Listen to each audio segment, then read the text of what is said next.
제 고민이 뭐냐면 살이 잘 빠지지 않는다는 거예요. 이유는 두 가지입니다. 운동량은 늘지 않고 식사량은 줄지 않아서랍니다.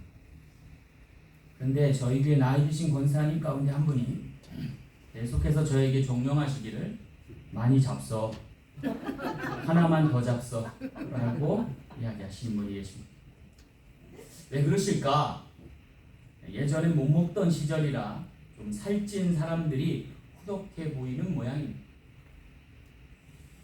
그런데 여러분, 17세기, 18세기 서양의 그림들을 보면 여인들의 모습이 나오는데 그 모습이 하나같이 깡마른 사람이 아니라 좀 후덕한 사람이에요. 그렇죠? 아마 서양에서도 이렇게 좀 살이 찐 사람이 오히려 더 각광받던 시절이 있던 것 같습니다. 그런데 최근에 들어서서 모델이란 직업이 드러나기 시작하면서 깡마른 사람이 오히려 미녀의 관점으로 변화된 것을 볼 수 있습니다. 왜 그런 변화가 있었을까? 그것은 다름이 아니라 깡마른 사람이 옷을 입으면 오히려 옷이 더 도드라지게 보이기 때문이랍니다. 모델의 가치는 여기에 있는 거죠. 자신을 드러내는 게 아니라 옷을 나타내는 사람이기 때문입니다. 반면에 중후한 사람이 옷을 입으면 옷은 잘 드러나 보이지 않고 오히려 사람이 먼저 보인다라고 합니다. 그래서 문제가 되는 거죠.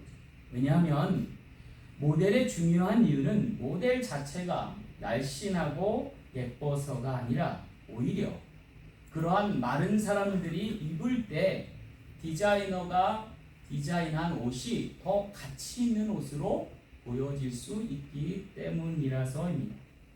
여기에 모델의 미덕이 있다 할 것입니다. 어쩌면 오늘날 신앙인도 마찬가지가 아닐까 싶습니다. 좋은 모델들처럼 오늘 우리는 주님을 위해서 스스로 감량해야 되는지 몰라서이기 때문입니다. 이런 크리스찬들이 자신을 드러내기 위해서가 아니라 부르신 이를 나타내기 위해서 존재할 이유 때문입니다. 그렇다면 어떤 신앙인이 주님을 위해서 자신을 감량, 곧 자기 부인을 시연하는 것일까요? 그것은 오늘 본문 말씀에 사도 바울이라 할 수 있을 것입니다. 오늘 16절 말씀에 보니까 그가 고백하기를 그러므로 내가 너희에게 권하노니 너희는 나를 본받는 자가 되라 라고 말씀하고 있어서입니다. 그렇다면 과연 이 일을 누가 시작한 것일까? 그것은 바로 예수 그리스도이십니다. 왜냐하면 그분만큼 자신을 덜어내고 감량한 분이 없어서입니다. 사도 바울이 빌립보서 2장에서 그리스도를 찬가하기를 그는 근본 하나님의 본체시나 하나님과 동등됨을 취할 것을 여기지 아니하시고 오히려 자기를 비어 종의 형체를 가지사 사람들과 같이 되셨고 라고 고백해주고 있어서입니다. 다시 말해서 사도 바울은 주님과 같이 주님을 본받는 자가 되어서 그리스도의 형상, 곧 하나님의 형상을 나타내고자 힘썼을 뿐이라는 거죠. 오늘 우리 사랑 장로계 모든 지체들도 사도 바울과 같이 주님을 닮아갈 수 있는, 주님과 같이 더 낮아질 수 있는, 주님과 같이 더 날씬하게 삶을 살아갈 수 있는 저와 여러분 되시길 간절히 소망합니다.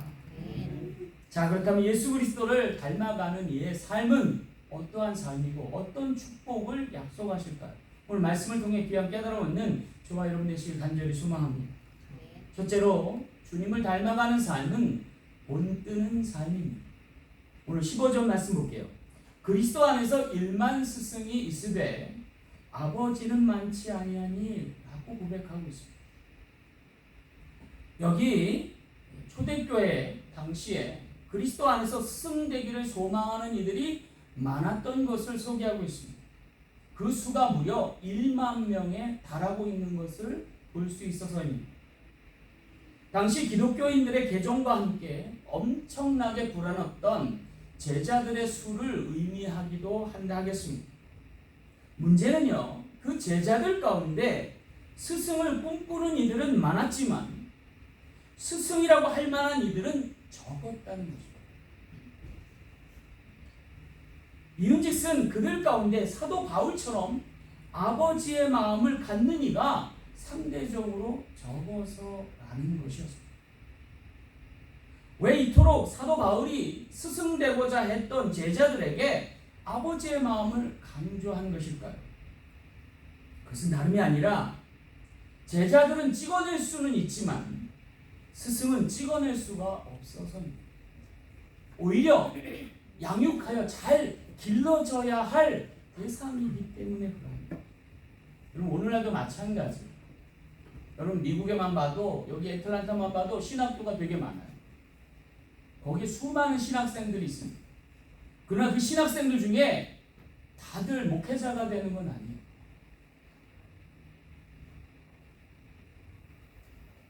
어쩌면 좋은 목회자가 되기 위해서 필요한 것이 있다면 그것은 바로 아버지의 마음, 어머니의 마음을 깨닫고 길러져 가는 사람이어야 할 것이랍니다. 그래서일까요? 때때로 목회자가 잘못해도 하나님께서 계속해서 회개할 기회를 주시는 때가 있어요.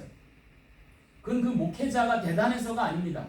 목회자 한 사람 양성하는데 너무 많은 시간이, 너무 많은 애정이 필요하기 때문입니다. 목회자는, 특별히 좋은 목회자는 하루아침에 만들어지지 않기 때문에 마치 아버지와 어머니가 그냥 되는 게 아니라 수많은 시간, 연단과 훈련 속에서 성장하여 성인이 될 뿐만 아니라 성인이 돼서도 자녀들을 사랑하고 양육할 수 있는 마음을 얻지 않으면 아버지, 어머니 되기가 힘든 거죠. 어쩌면 아버지의 마음과 어머니의 마음을 가졌다면 더는 자녀가 필요치 않을 수도 있겠다는 생각입니다. 그래서일까요? 좋은 목회자는요, 필히 아버지의 사랑, 어머니의 사랑을 갖고 있어야 된다는 생각입니다. 제가 목회하면 할수록 어려운 게 뭐냐면 진심으로 사랑해서 성도들을 대할 수 있는가. 겉의 모양은 그럴싸하게 할 수 있어요. 근데 내 마음 중심에서 우러나서 그 영혼을 사랑해서 다가가는 게 이게 말처럼 쉽지 않다는 거죠. 그래서일까요? 사도 바울은 참 스승 되려면 아버지의 마음을 닮아가야 한다라고 고백하고 있습니다. 어쩌면 제자와 스승의 차이, 스승과 아버지의 차이가 여기 있다 할 것입니다. 여러분, 제자와 스승의 차이가 뭐예요? 스승과 아버지의 차이가 뭘까요? 성취해서 될 일이 아니라는 거예요. 닮아가야 할 일이라는 거예요. 노력해서 될 일이 아니라 절로 되어질 일이고 자연스럽게 성장해 갈 일이고 또한 이 모든 것은 은혜의 영역이라고 하는 것입니다. 그렇다면 여러분, 어떻게 닮아가야 하는 걸까요? 어떻게 길러져야 하는 걸까요? 어떻게 성장해 나아가야 하는 걸까요? 여기 16절 말씀은 놀라운 단어가 하나 소개돼요. 그러므로 내가 너에게 권하니 너희는 나를 본받는 자가 되라 그랬어요. 여기 본받는 자가 뭔가 제가 성경을 이렇게 영어 성경으로 찾아봤어요. 그랬더니 imitation이라고 하는 단어 써요. imitation. 흉내내다라는 뜻이에요. 여러분, 본받기 이전에 흉내부터 내라는 거예요. 이게 닮아가는 길의 첫 걸음이라는 거예요. 여러분, 어린 아이들이요, 자라나는 과정을 보면요, 대부분 부모를 따라합니다. 흉내냅니다. 그래서 어린 애들이요, 여자애들 소꿉장난하는 거 보면 지가 엄마처럼 야, 준현재 물 좀 따라봐. 여보, 밥이 다 됐어요. 뭐 어쩌고 저쩌고 하면서 애들이 자기가 진짜 엄마가 되고 아내 된 것처럼 흉내내는 거죠. 본뜨는 거예요. 문제는요, 아무거나 본떠서는 안 된다는 거예요. 좋은 점만 본떠야 한다는 거예요. 어느 대장쟁이가 여행을 떠나려고 했는데 손님이 찾아와서 말발굽 편자, 말에 붙어있는 그 쇠부통이 있죠. 그것을 100개나 주문하고 갔습니다. 대장장이가 곤란해졌어요. 길은 떠나야 되는데 주문은 쇄도해서. 그래서 제자에게 신신당부했답니다. 너 이거 100개를 잘 만들어 놔야 한다. 내가 갔다 와서 다듬어서 전량 수주해야 돼 라고 얘기했어요. 그리고 불이 나게 여행을 갔다 왔습니다. 문제가 된 것은 이 만들어 놓은 제자의 100개가 많은 숫자에서 불량품이 나온 거예요.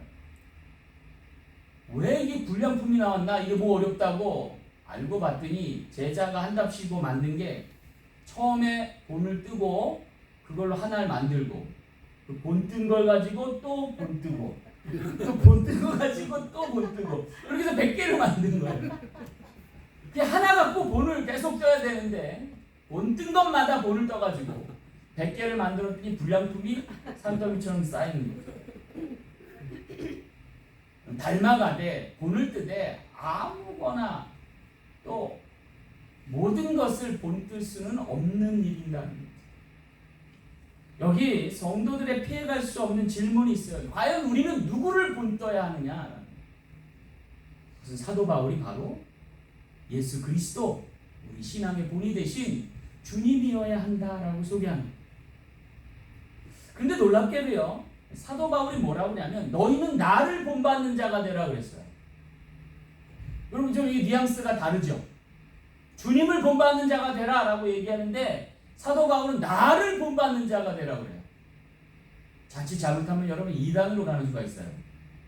그럼에도 불구하고 사도 바울이 왜 이 같은 말을 했냐면 그것은 바로 자신이 주님을 닮아가기 위해서 얼마나 애를 쓰는지를 간접적으로 나타냅니다.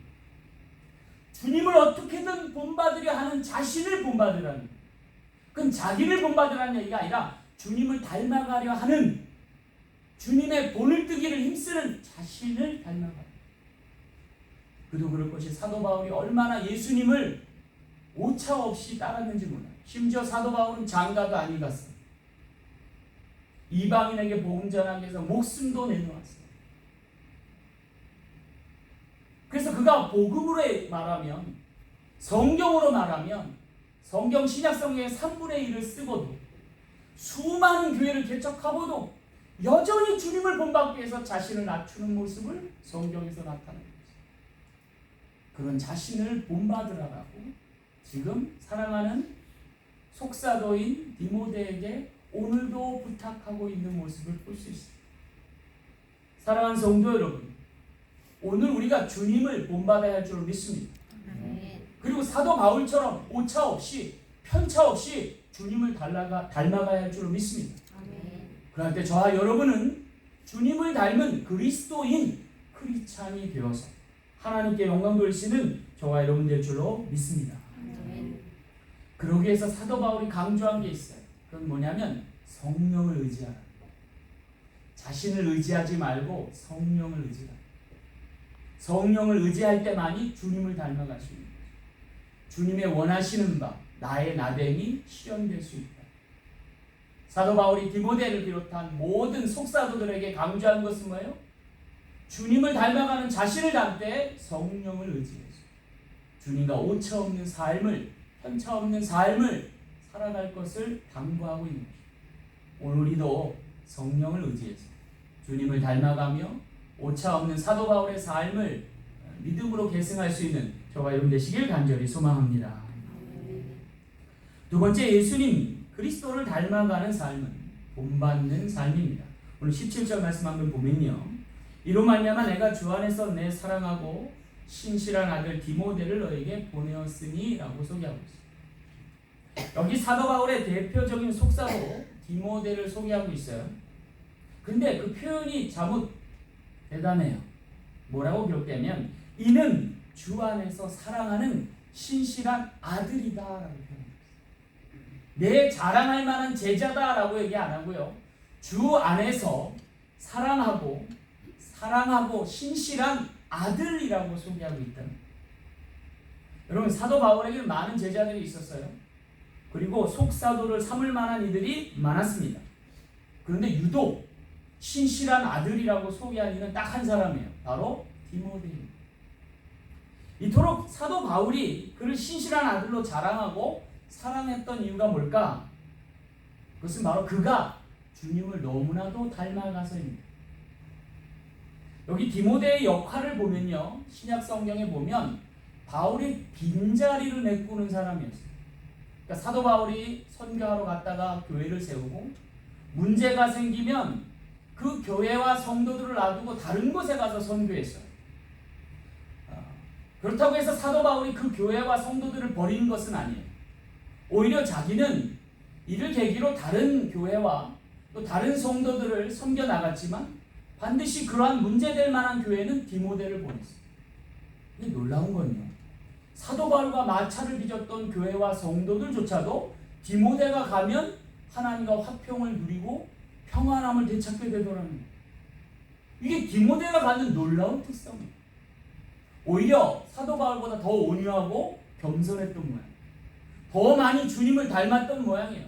그래서 사도 바울이 문제가 된 교회조차도 디모데가 가면 하나님의 놀라운 은혜와 평강이 넘치는 교회로 바뀌더라는 거예요. 대표적인 교회가 데살로니가 교회.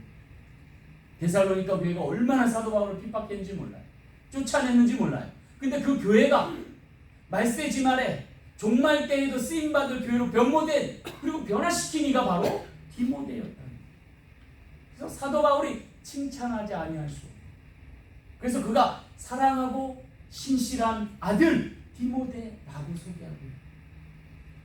여러분, 과연 디모데의 신실함은 어디서 기인한 걸까? 궁금하지 않을 수 없어요. 그것은 어쩌면 디모데후서 1장 5절 말씀에 잘 나타나 있지 않나 싶습니다. 거기 뭐라 기록되냐면, 이는 내 속에 거짓이 없는 믿음이 있음을 생각합니다. 이 믿음은 먼저 네 외조어머 로이스와 내 어머니 유니게 속에 있더니 네 속에도 있는 줄을 확신하노라 그랬어요. 사도 바울이 디모데를 평가한 그의 신앙이에요. 근데 그 신앙의 유래를 보니까 모계를 따르고 있어요. 그래서 그의 어머니 바로 유니게와 그의 할머니 외조모 로이스에게서 나타나는 신앙의 맥이다라고 표현하는 겁니다. 왜 어머니 모계 쪽만 강조한 걸까? 사실 이 디모데의 아버지는 헬라인 이방인이었어요. 그래서 복음을 잘 모르고 신앙에 잘 모르던 사람이에요. 그럼에도 불구하고 이 디모데가 신실한 하나님의 사도가 된 이유는 바로 자신의 아버지, 신앙의 아버지를 바울로 표상했기 때문입니다. 그러니까 신실한 어머니와 할머니의 신앙을 받았을 뿐 아니라 아버지의 부재를 신앙의 아버지로 바울에게서 찾고 그를 온전히 순종하여서 놀라운 신앙의 진보를 이루었다라고 하는 거죠. 이는 마치 예수께서 동정녀 마리아에게서 나시고 그의 신앙의 모토를 하늘 아버지에게서 찾았던 것과 같다라고 하겠습니다. 그것을 통해서 하나님의 사랑하는 자, 그 기뻐하는 자가 된 것처럼 사도 바울에게 있어서는 그의 신실한 아들과도 같은 디모데가 낳게 되었다는 겁니다. 여기 신앙인의 신실함, 탁월함이 바로 하나님께 있음을, 아버지께 있음을 나타내 주는 것이죠. 오늘 우리도 하늘 아버지의 뜻을 따라서 신실한 자녀가 되고 하나님의 거룩한 제자가 되며 그의 보내심 받은 사도가 될 수 있는 우리 모두 되길 간절히 소망합니다. 미국 위스콘시의 천체 연구소에 찬드라 세카르 박사님이 심우하셨답니다. 이분이 시카고 대학에서 겨울방학 동안 고급 물리학에 관한 특강을 해달라는 전화를 받았대요. 그래서 그는 흔쾌히 승낙을 했대요. 연구할 뿐만 아니라 교수할 수 있어서 너무 기뻤대요. 그래서 학교 측에 학생 수가 얼마나 되냐고 물었어요. 그니 학생 수를 당국에서 얘기해 주길 단 2명이라는 거예요. 근데 그가 연구하던 곳에서 그가 가르칠 학교까지는 차로만도 2시간 걸립니다. 그래서 이 당국자가 교수님 좀 이번에 강의가 개설하기 좀 어렵겠죠? 라고 물었대요. 그런데 이 교수님이 아니요, 저 흔쾌히 가겠습니다. 라고. 그래서 2명을 놓고 가르치기 위해서 2시간을 가고 2시간을 와야 되는 수고를 다 감당해 내야 했다라는 거예요. 그래서 이 찬드라 세카르 박사님이 학생들의 신상을 묻고 그 숫자와 상관없이 2 학생들을 해서 열심히 강의했대요. 그래서 유난히 추운 겨울방학이었지만 한 주에 2번씩 2시간씩 달려가서 2명에게 열심히 강의를 했대요. 얼마나 이게 불합리합니까? 그죠? 어쩌면 이 교수님에게 있어서는 시험거리가 됐을 법하다는 생각이 들어요. 그런데도 불구하고 이 학생들이 얼마나 열의에 차고 강의에 열중을 했든지 한 학기를 아주 잘 은혜 가운데 마칠 수 있습니다. 그런데 그로부터 10년 후에 놀라운 일이 벌어졌어요. 이 2 학생의 이름이 누구냐면 첸냉 양과 충돌이라고 하는 중국계 미국인 과학자예요.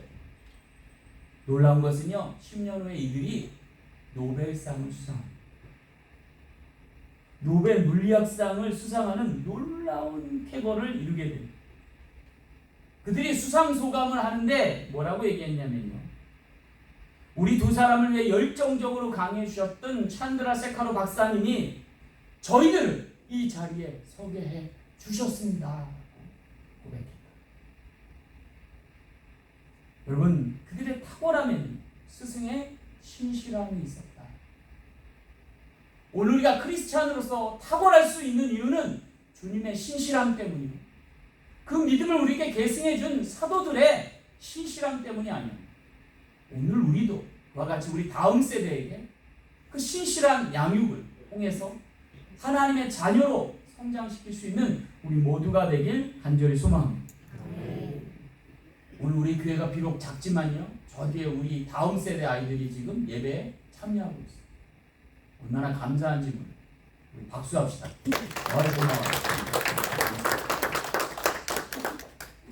저들을 통해서 주님을 본받고 주님의 나라의 일꾼이 되어 하나님께 찬양과 경배를 올리는 거룩한 지체들로 성장할 수 있도록 계속해서 주님을 본받고 또 주님의 사랑하고 신실한 자녀 되기를 주저앉는 우리 모두 되길 간절히 소망합니다.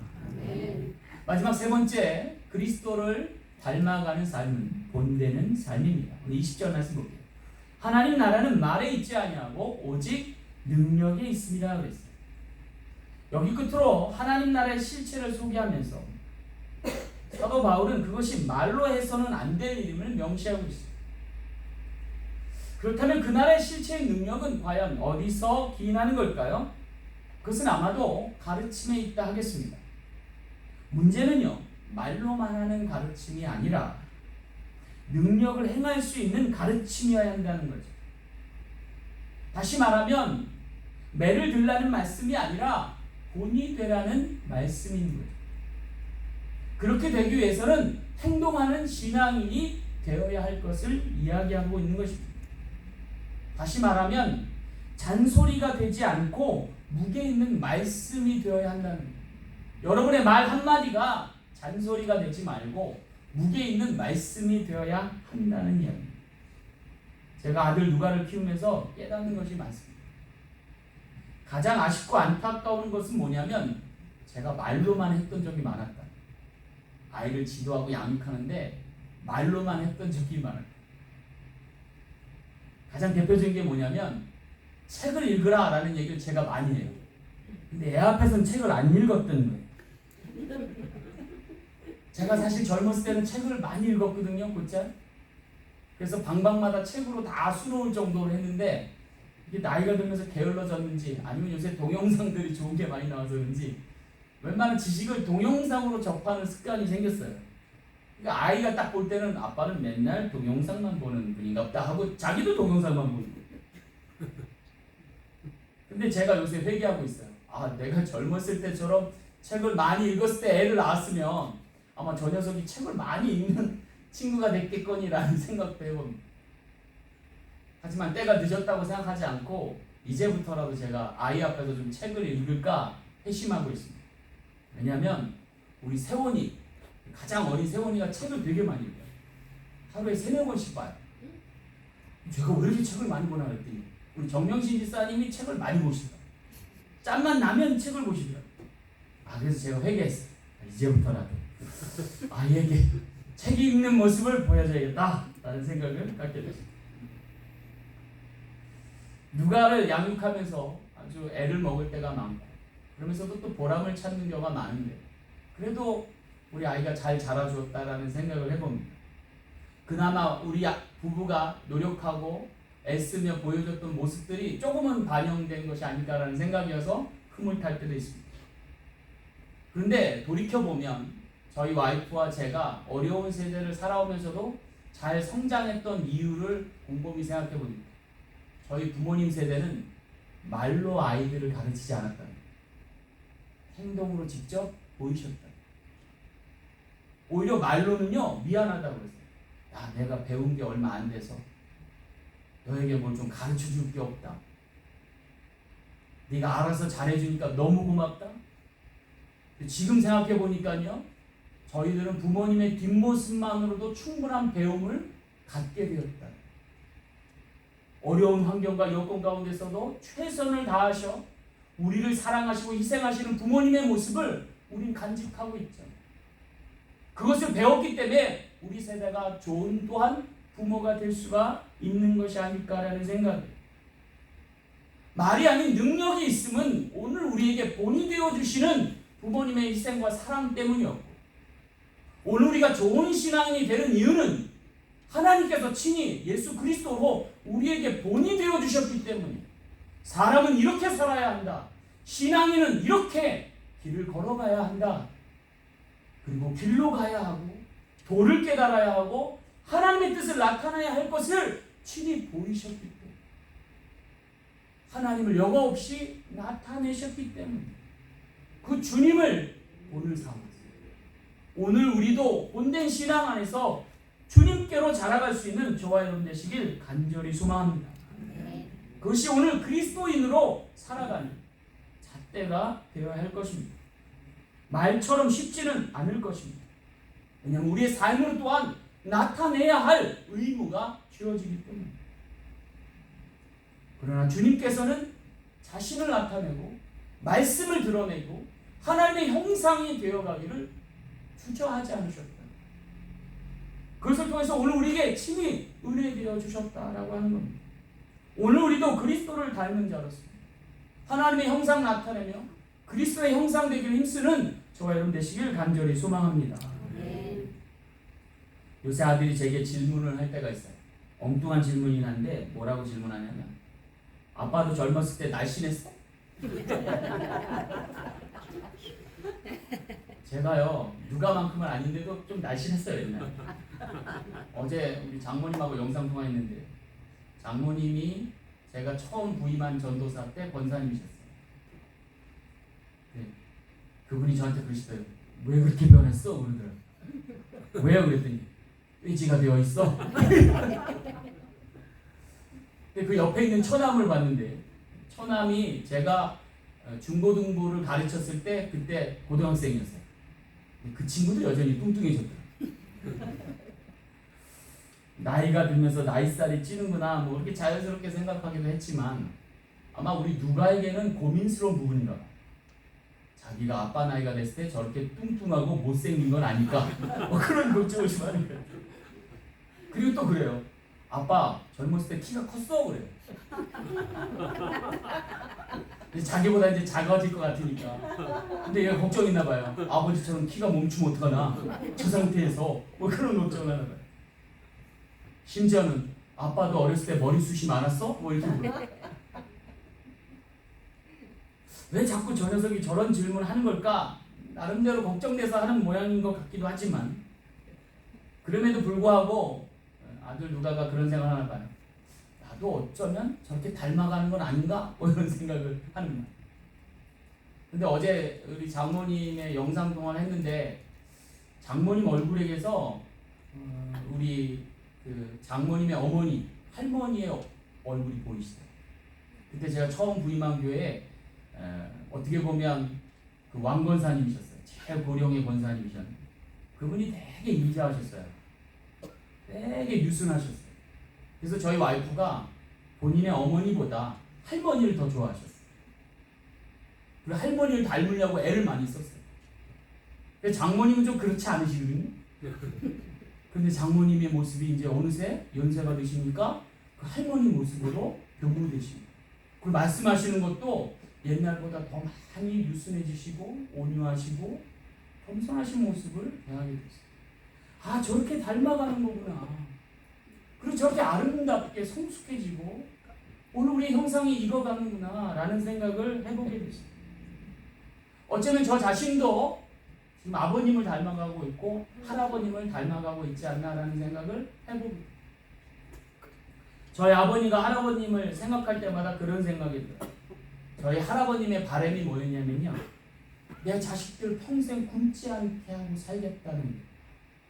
본인이 너무 굶어가지고, 그래서 아이들 먹는 것만큼은 배부르게 맛있게 우선적으로 먹이셨대요. 그런데 공부는 안 시키셨대요.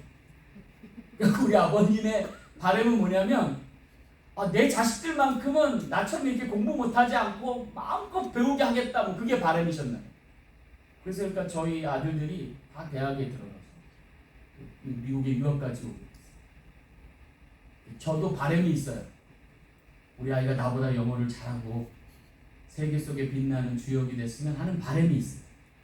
그래서 또 헌신하고 있는지 모르겠어요. 그런데 여러분, 주님께서도 우리를 향한 바람이 있어요.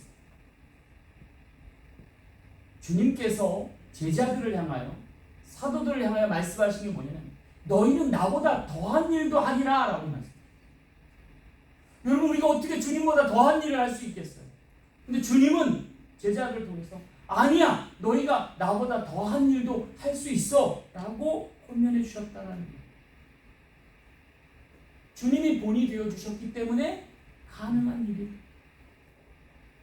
사랑하는 성도 여러분, 오늘 우리도 주님을 닮았어요. 주님을 통하여 땅끝까지로 복음 전할 수 있는, 많은 영혼을 구원할 수 있는, 본될 수 있는 신앙이 되시길 간절히 소망합니다. 그래서 사도 바울에게서 더 위대한 속사도인 디모데가 나온 것처럼 오늘 우리 세대뿐 아니라 다음 세대, 우리를 능가하는, 우리보다 더 아름답고 성숙하며 멋지게 자라나는 다음 세대를 위한 준비를 해야 되는 우리 본된 신앙이 되시길 간절히 소망합니다. 우리 사랑교회가 그를 통하여 더욱더 성장하고 부흥하며 또 하나님 나라에 더 가까이 근접하는 그 지경을 넓혀가는 귀하고 복된 재단 되길 간절히 소망합니다. 말씀을 맺겠습니다. 오늘날 미국의 상징이 된 자유의 여신상이 있습니다. 프랑스 작가인 바르톨디의 작품이라고 합니다. 본래 미국에 이 동상을 만들어준 것은 프랑스 정부였습니다. 당시에 400만 달러를 지원하기로 약속했지만 잘 지켜지지 않았다고 합니다. 그래서 결국 이 바르톨디라고 하는 사람이 자신의 전 재산을 투영할 뿐만 아니라 많은 기금을 모아서 20년 만에 걸쳐 완성된 작품이라고 합니다. 그래서 아마 뉴욕을 여행하는 사람이면 반드시 필수 코스로 돌아보는 것이 자유의 여신상이 있는 곳이 아닐까라는 생각을 해요. 그런데 문제는요, 이 자유의 여신상의 얼굴을 누구로 모델할 것인가 라는 것이 이 바르톨디의 고민이었다고 해요. 그가 여러 사람을 물색했대요. 그런데 영감이 떠오르지 않더라는 거예요. 도대체 그 얼굴을 누구 형상으로 할까?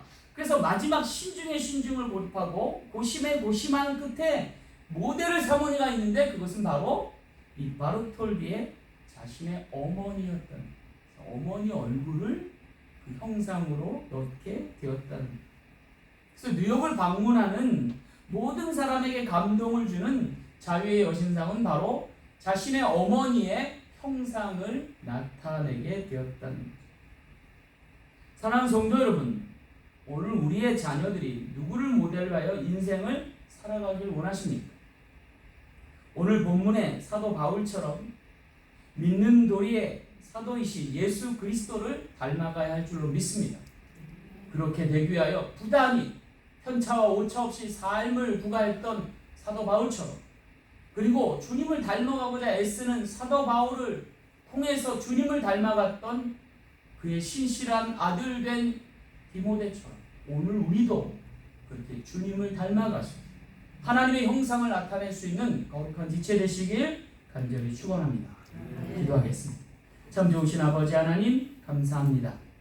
주를 닮아가는 인생 되게 하시고 하나님의 영상 드리시는 우리 모두가 되게 하여 주옵소서. 감사드리며 거룩하신 예수님 이름으로 간절히 기도하옵나이다. 아멘.